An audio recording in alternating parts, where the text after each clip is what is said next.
Complete the sentence. Complete the sentence এবার দেখবো আনলেসের ব্যবহার। কিসের ব্যবহার? আনলেসের ব্যবহার।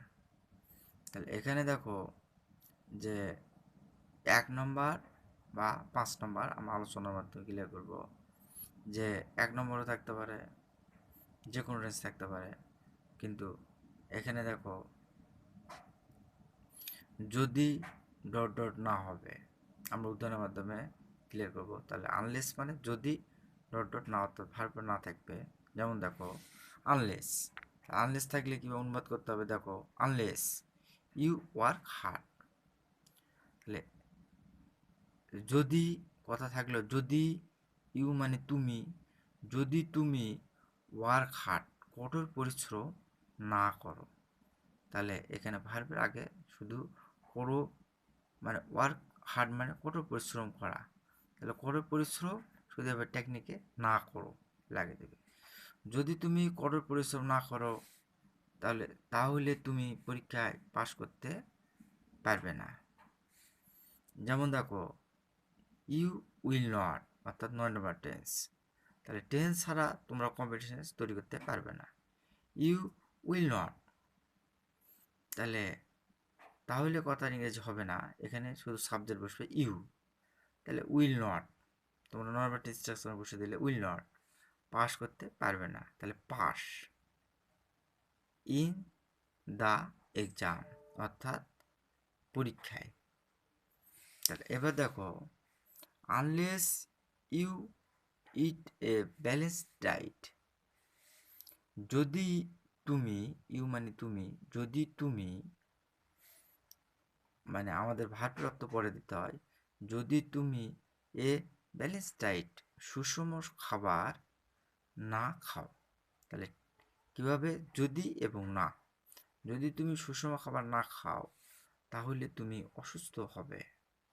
যেমন দেখো নর্মাল টেন্সে যদি ভার্ব না থাকে, যদি ভার্ব না থাকে তাহলে আমাদের কি করতে হবে? বি লাগিয়ে দিতে হবে। যেমন দেখো ইউ উইল বি সিক, যদি ভার্ব থাকতো তাহলে আমরা উইলের পরে দিতাম, যেহেতু অসুস্থ ইংরেজি হচ্ছে সিক, তাহলে ইউ উইল বি সিক যদি, তাহলে যে অংশ থাক তোমরা সেই অংশটা এভাবে ফিল আপ করবে এবং তোমরা বেশি বেশি করে টেন্স অনুসরণ করবে, তাহলে কমপ্লিট দ্য সেন্টেন্স সহজে পারবে। যেমন দেখো অ্যাস প্লাস, তাহলে অ্যাস থাকলে 5 নম্বর টেন্স হবে, আর পরবর্তী অংশ 5 নম্বর টেন্স মানে past indefinite tense, past indefinite tense. তাহলে দেখো তোমরা অ্যাস অর্থাৎ যেহেতু সেতু কথার ইংরেজি হবে। তাহলে অ্যাস শি ওয়াজ ইল, যদি তোমরা অর্থ সহ পড়ো তাহলে যে কোনো ইংরেজির ফার্স্ট পার্ট পারবে, থার্ড পারবে, প্যারাগ্রাফ কীভাবে এক করতে হবে, রাইটিং কীভাবে লিখতে হবে তোমরা সহজে পারবে। এই জন্য তোমরা অর্থের প্রতি একটু মনোযোগ দেবে। যেমন অ্যাস শি ওয়াজ ইল, তাহলে অ্যাস যেহেতু, সে ওয়াজ ইল অসুস্থ ছিল।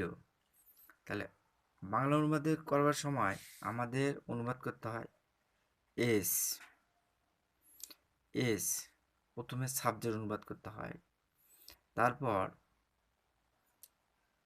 তাহলে অবজেক্ট অনুবাদ করতে হয় এইচ ও, তারপর অনুবাদ করতে হয় কি ভি,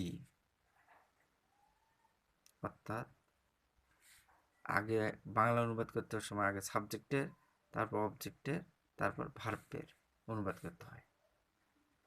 তাহলে তোমরা কেউ অনুবাদ করো বাংলায় দেখো এইভাবে।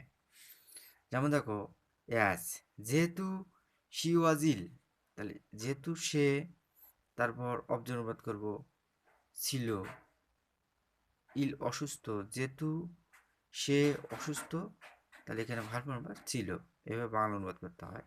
যেহেতু সে অসুস্থ ছিল সেহেতু সে স্কুলে যেতে পারল না।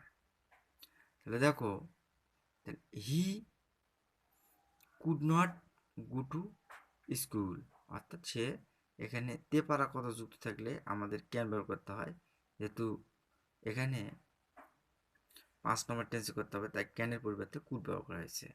He could not go to school.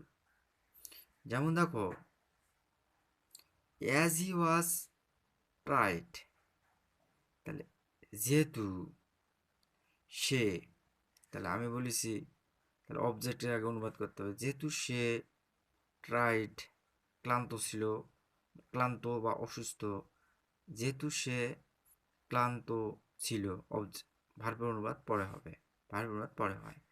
যেহেতু সে অসুস্থ ছিল, সেহেতু সে স্কুলে গেল না। তাহলে সেতু ইংরেজি এস দিয়ে যেহেতু সেতু বোঝানো হয়। তাহলে হি ডিড নট, 5 নম্বর টেন্সে, he did not go to school, সেহেতু সে স্কুলে গেল না।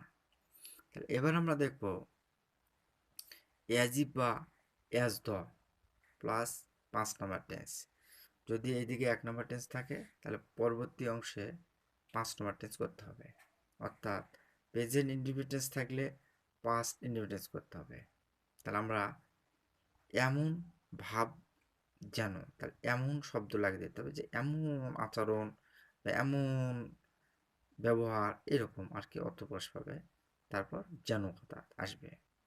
যেমন দেখো, হি স্পিক অ্যাজ ইফ, এখানে হি স্পিক্স এ যুক্ত হবে। যেমন দেখো 1 নম্বর টেন্সে হি স্পিক্স, তাহলে দেখো সে এমনভাবে কথা বলে, তাহলে এই ভাবটা প্রকাশ করবে। তাহলে এখানে হি স্পিক্স, সে এমনভাবে কথা বলে, অ্যাজ ইফ যেন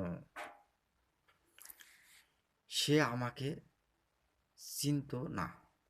অর্থাৎ তাহলে 5 নম্বর টেন্স, ইতামিতিতে থাকলে 5 নম্বর টেন্স হয়, বা ইলামিলিনে থাকলে 5 নম্বর টেন্স হয়। তাহলে নেগেটিভ সেন্টেন্স আছে, সেহেতু আমাদের সাবজেক্ট হি হবে, তারপর ডিড নট হবে, তাহলে চীনা ইংরেজি নো। তাহলে হি ডিড নট নো, অবজেক্ট হচ্ছে আমাকে। তাহলে হি ডিড নট নো মি। এবার তোমরা সেন্টেন্স তৈরি করবে, টেন্স অনুসারে তৈরি করে বসাবে, তাহলে তোমরা সহজেই কমপ্লিট সেন্টেন্স তৈরি করতে পারবে। যেমন দেখো, হি প্রিটেন্ডস অ্যাজ ইফ, সে এমন ভান করে বা এমন ভাব করে, অ্যাজ ইফ যেন, তাহলে এমন ভাব বা এমন ব্যবহার বা এমন আচরণ, এরকম অর্থ প্রকাশ করবে।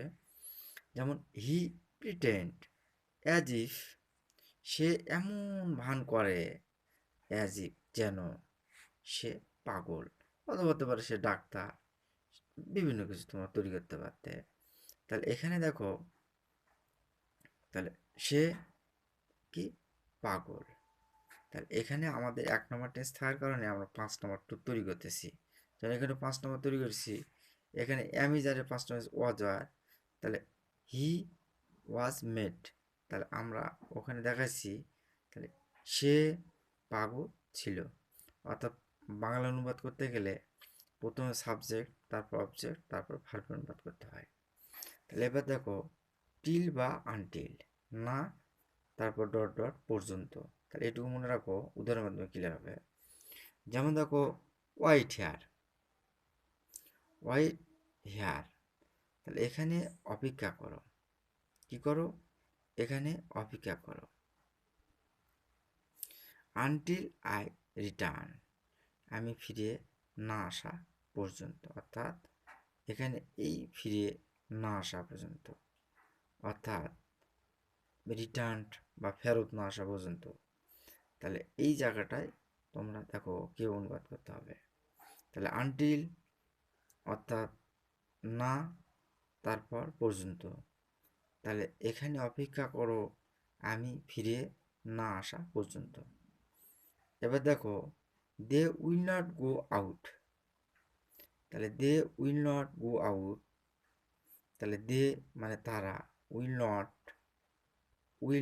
9 নম্বর টেন্সের উইল নট গো আউট, তারা বাইরে যাবে না, গো আউট মানে বাইরে যাওয়া, অর্থাৎ তারা বাইরে যাবে না আনটিল। তাহলে আনটিল, তাহলে এখানে দেখো, তাহলে দ্য রেইন সাবজেক্ট অর্থ আগে থাকবে, দ্য রেইন বৃষ্টি, তাহলে বৃষ্টি স্টপ না থামা পর্যন্ত, তাহলে তারা বাইরে যাবে না। তাহলে এখানে সাবজেক্ট অর্থ, এখানেও সাবজেক্ট অর্থ ছিল যে আমি, তাহলে ফিরে না আসা পর্যন্ত, অর্থাৎ না ফিরে আসা পর্যন্ত। তোমরা ইচ্ছা করলে আগে না দেবে, তারপর ভার্ব অর্থটা দেবে, তারপর পর্যন্ত দেবে। যেমন আনটিল, তাহলে আনটিল দ্য রেইন, তাহলে বৃষ্টি হচ্ছে দ্য রেইন, তাহলে না থামা পর্যন্ত, অর্থাৎ দ্য রেইন স্টপ, স্টপ মানে থামা, তাহলে এই ভার্বের সামনে দিবে না, পরে দিবে পর্যন্ত, অর্থাৎ সেন্টেন্সটুকে একটু সাজিয়ে বলবে, তাহলে আরও স্মৃতিমধুর হয়। এবার দেখো, list plus subject plus should অথবা মাইট, ভার্ব প্লাস অবজেক্ট থাকবে সাহায্যের ভার্বে, তাহলে ভয়ে প্রকাশ পাবে। যেমন হি রান থেকে রেন টু দ্য স্টেশন, সে দৌড়ে স্টেশনে গেল, কিসে? আশঙ্কায়, যদি ট্রেন ছেড়ে দেয় এই ভয়ে আর কি, ভয় অর্থ প্রকাশ পাবে যে একটা আশঙ্কা থাকবে। তাহলে হি রেন টু দ্য স্টেশন, তাহলে এখানে lest he should miss the train, অর্থাৎ ট্রেনটি মিস করার ভয়, তাহলে ট্রেনটি যাতে যান ছেড়ে না দেয় সেই ভয়ে একটু লেজ দিয়ে ভয়ত্ব প্রকাশ পাবে। তাহলে ট্রেনটি মিস করার ভয় বা ট্রেনটি ছেড়ে দেওয়ার ভয়, ট্রেনটি চলে যাওয়ার ভয়, সে দৌড়ে স্টেশনে গেল।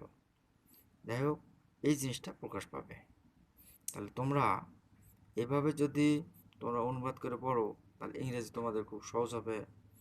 এভাবে তোমরা চর্চা করবে, তাহলে তোমরা সহজে বুঝবে। যদি কোনো অংশ বুঝতে অসুবিধা হয় তোমরা কমেন্টে বলবে, আমি উত্তর দেওয়ার চেষ্টা করবো।